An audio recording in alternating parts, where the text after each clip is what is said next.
তানভীর ইঞ্জিনিয়ারিংয়ের যে ভাই দুদিন আগে মেশিনটা নিয়ে আসছিল।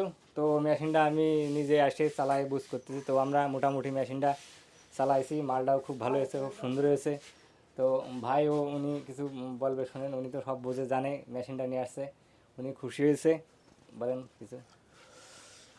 মূলত আমি মেশিন কেনার জন্য শহরে গেছিলাম, 2-3 জায়গা দেখছি। মেশিনটা মোটামুটি আমার এই মেশিন থেকে পছন্দ হয়েছে।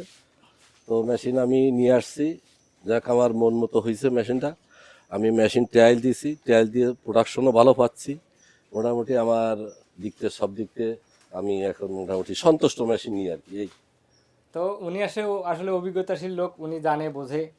উনি আমার যশোরেই তো, উনি বিভিন্ন প্রতিষ্ঠানগুলো, উম, যেখানে আমাদের মালগুলো বিক্রি হয় সবগুলো জায়গায় উনি চেনে শুনে জানে। তো যাই হোক, আপনাদের নেক্সট নতুন মিলের নতুন কোনো ভিডিও দেবো। সে পর্যন্ত সবাই ভালো থাকবেন, সুস্থ থাকবেন। ও তারপরে আমরা এই মেশিনের ট্রাইতে মালটাও আমরা বের করেছি। তো মালটা এখানে আমরা রাখছি। মালটা এখানে আমরা ডাইরেক্ট সিটে চালাইছি। ডাইরেক্ট যে সিটে আছে ধানের, যে সিটে চালাইছি।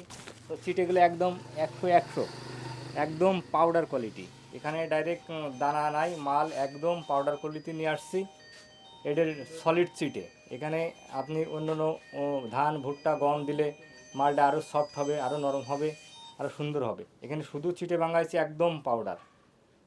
তো সবাই ভালো থাকবেন, সুস্থ থাকবেন। আসসালামু আলাইকুম, আল্লাহ হাফেজ।